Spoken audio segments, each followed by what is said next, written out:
Esa sonrisa de cebollita, que él empezó siendo un cebollita, es decir, un chico de la villa miseria, ¿no? Como una chabola, que empezó a jugar al fútbol y ahí levantó cabeza y pudo alimentar a su familia, ¿no? Es la sonrisa que es una melancolía y un saber que la vida es sufrimiento y que finalmente nos ha sonreído por un rato. Esa es la sonrisa de Gardel. Y Gardel muere en un accidente, en Colombia, en Medellín, en un recital que iba a dar en un concierto, con su, eh, con su guitarrista Lepera, se llamaba Lepera. Y a partir de ahí se convierte, porque muere joven, o sea, no se pudo ver la decadencia de su voz, ni sus últimos años, no, murió en la flor de su fama. Así que su sonrisa quedó inmortalizada y se convirtió en el ejemplo, en el ídolo de todos, en el referente. Entonces se lo mira a Gardel, que está en todos los bares de la Argentina, y se dice, cada día canta mejor, ¿no? Y el tango hoy, fíjese que no ha desaparecido. Ha venido en su momento en los 60 el twist, el rock y todas esas cosas, pero el tango sigue ahí. Hoy en día hay un tango para jóvenes, hay un tango que se baila en las tanguerías, donde los jóvenes ya con otra ropa se acercan al tango porque ven en el tango algo, algo especial, algo que tiene esa reminiscencia de lo antiguo, de la fuerza de la vida, como si fuera la música andaluza, ¿no es cierto? Esa visceralidad. Y ellos la necesitan en un mundo de superficialidad. Pero sin embargo, sigue existiendo la viveza criolla, porque la figura del hidalgo, lamentablemente, en el mundo latino no desaparece, tanto en España como en Latinoamérica. ¿Y qué es la viveza criolla? Bueno, de nuevo, es madrugarlo al otro, aventajarlo, zafar. Zafar significa esquivar, significa evitar el problema, que decíamos que tiene su origen en esa obra del Lazarillo de Tormes, ¿no? De 1554, donde el personaje intenta por todos los medios sobrevivir, engañando, estafando y tratando de tirar un día más. Entonces surge la idea del superhombre argentino. Fíjese, con todo esto, con esta falta de identidad, porque ¿qué es un argentino? ¿Es un español? No. ¿Es un italiano? Tampoco. ¿Es un turco? ¿Es un ruso? ¿Es un alemán?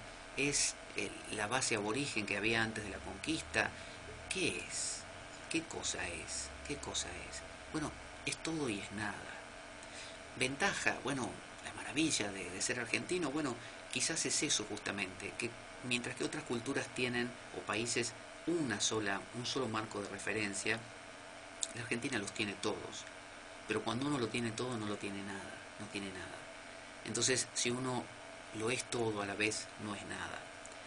Esa es la sensación del argentino, que genera una sensación íntima de inseguridad, de no saber en el fondo quién es, quién soy, cómo se supone que me tengo que comportar. Si mi abuelo, en mi caso personal, uno era español y otro era italiano, y así todas las familias en Argentina. Y hemos coexistido con todas las culturas que habitan ese territorio, que son de las más dispares, con costumbres muy mezcladas, como pasa en Estados Unidos cuando uno va y ve en Nueva York de repente muchas culturas, el barrio chino, todos conviviendo. Entonces, en la Argentina sucedió algo similar. Por eso hay como una falta de identidad y un gran sentimiento de inseguridad. Y eso genera como respuesta la arrogancia.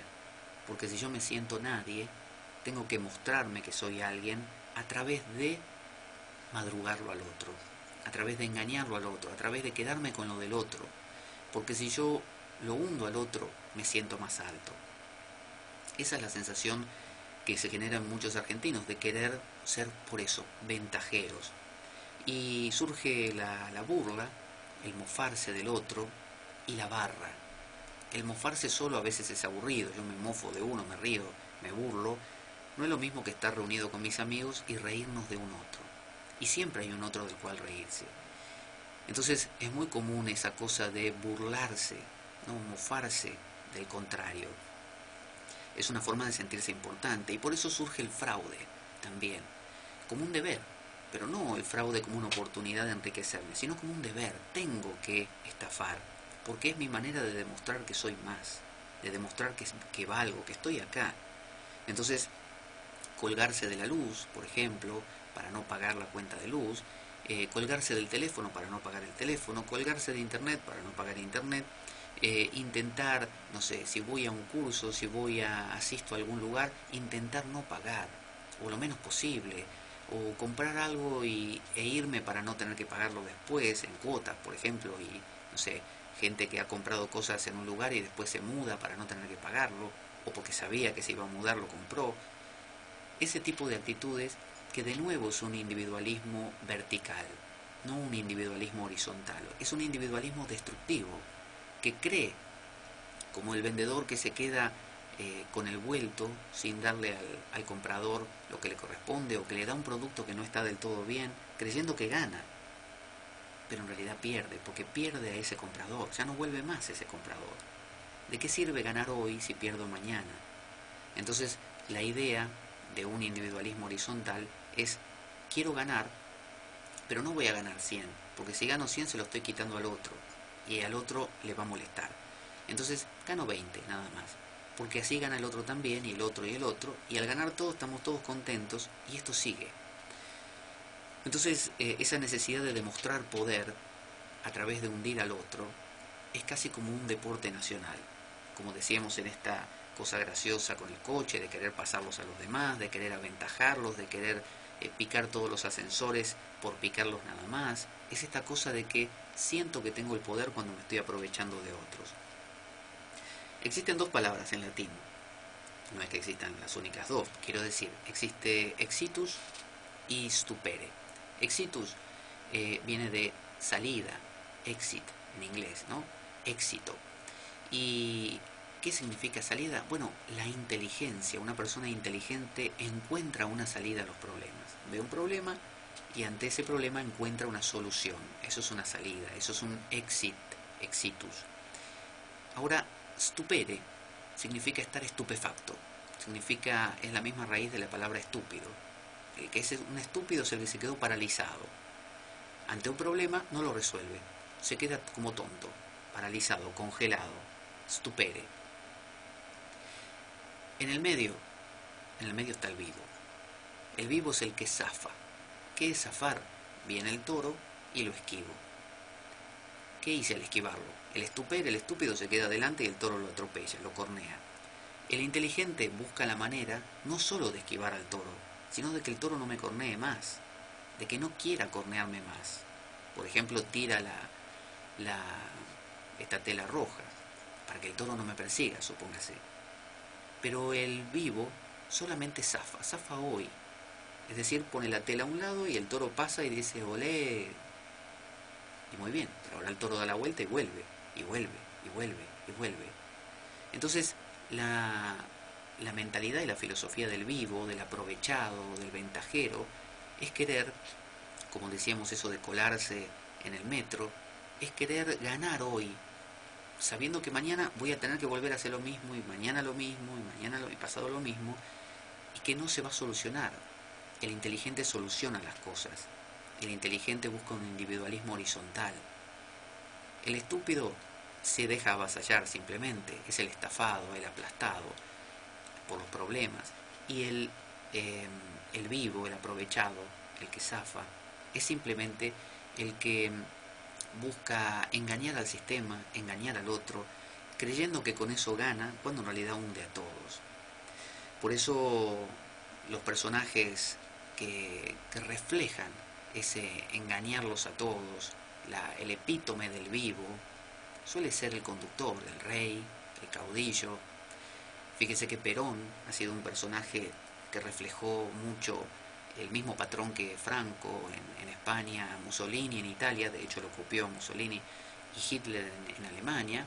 Fue el fascismo argentino, porque él era militar, porque aceptó la Secretaría de Trabajo y Previsión, pudiendo haber aceptado otra cosa, se conectó con los trabajadores, cosa que Mussolini también hizo, con los laburantes, ¿no? Y de esa manera formó un cuerpo indisoluble de gente que lo seguía, y supo dar, supo regalar, ¿no? Como esto de pan y circo, y de esa manera tuvo a toda esa gente con una fidelidad infinita y a muerte. Eso justamente tiene que ver con esta idea de arriba está él, Perón, es decir, no es el presidente, es Perón, o es Evita, o es el caudillo, ¿no? Es aquel, el Duce, Mussolini, ¿no? El Führer, ¿no? Hitler, es decir, es esa persona la importante. Y abajo estamos todos nosotros, y esto es un sin Dios, como siempre.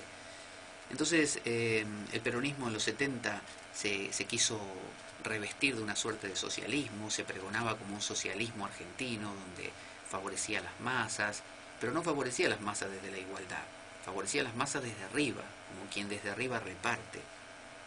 Surgieron los sindicatos y Perón y Gardel compartían y aprovechaban esta imagen del mito. Gardel sin quererlo, porque pobre se murió, nunca lo quiso, y Perón sí. Perón también hacía la misma sonrisa de Gardel, una sonrisa inagotable, esa sonrisa de padre, del padre que puede darle todo al hijo.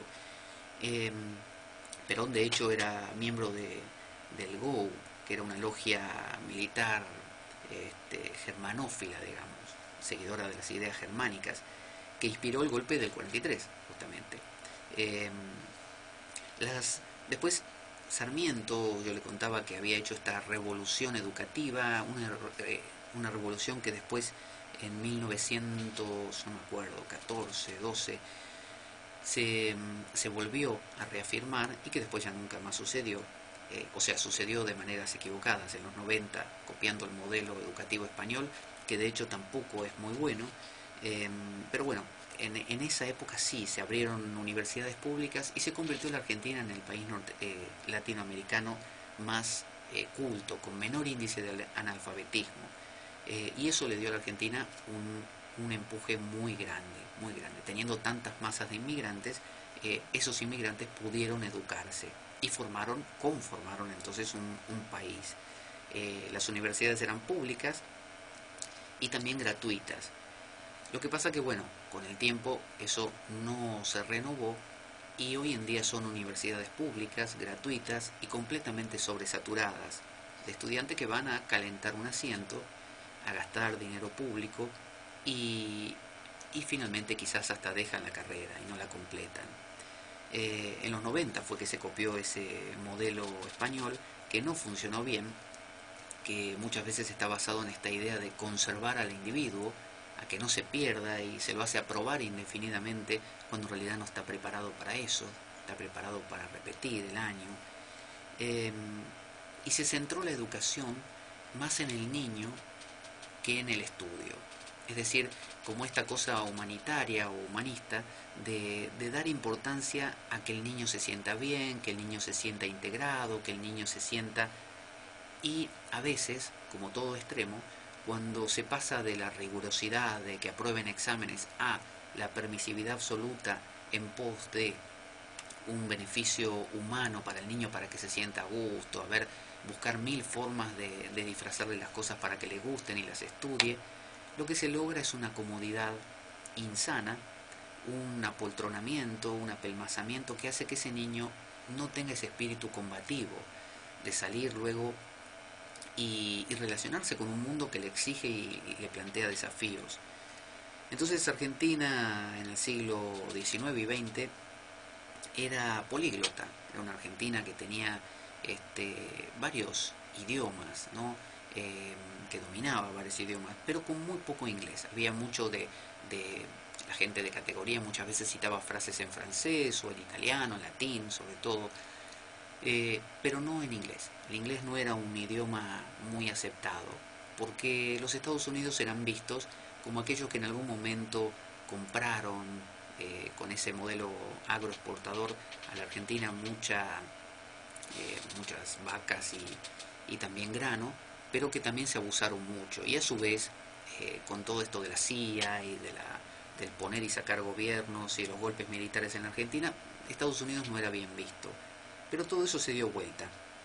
Y ahora últimamente tenemos todas las palabras en inglés, todo se habla en inglés. Uno quiere decir alguna cosa en la Argentina hoy en día, hasta lo más cotidiano, y siempre lo dice en inglés, no lo dice más no sé, en francés. Antes se decía, no sé, el patrón, por ejemplo, para hablar del jefe. Acá tengo unas palabras, a ver si las encuentro. Aquí. Por ejemplo, hoy en día, antes se decía, si uno pone un cartel o un afiche, cartel o afiche. Hoy se dice póster. Uno va a una fiesta, antes era una fiesta, ahora son parties. Antes eran historietas, ahora son cómics. Antes era gimnasia, ahora es el gym o hacer gym. Antes era caminar, ahora es hacer footing o trekking. Antes eran insignias, ahora son pines. Antes eran comidas frías, ahora es un lunch. Antes eran comidas rápidas, ahora es fast food. Antes eran descuentos y ahora es shopping o sales. Antes era entrega a domicilio, ahora es delivery. Antes era un kiosco, ahora es un drugstore. Antes era un correo electrónico, ahora es un email. Antes era un profesor de gimnasia, ahora es un personal trainer. Antes era una niñera, ahora un babysitter. Antes era medición de audiencia en la televisión, ahora era el rating. Antes era el perdón, ahora todo el mundo dice sorry, sorry. Entonces, el inglés ha entrado. No es bueno ni malo, simplemente ha entrado en Argentina y en muchos otros lugares. Tiene sus beneficios, porque en inglés hay mucha... el mundo anglosajón tiene mucha publicación, muchos libros, mucha información que es accesible en ese idioma. Vamos a escuchar una canción y ya nos vamos a ir finalizando porque ya hace ratito vamos a escuchar La Comparsita, que es un clásico dentro de los tangos, y enseguida volvemos. Cantada por Carlos Gardel, con su sonrisa infinita. Ahí va. Si supiera. Escuché la tristeza de ese tango.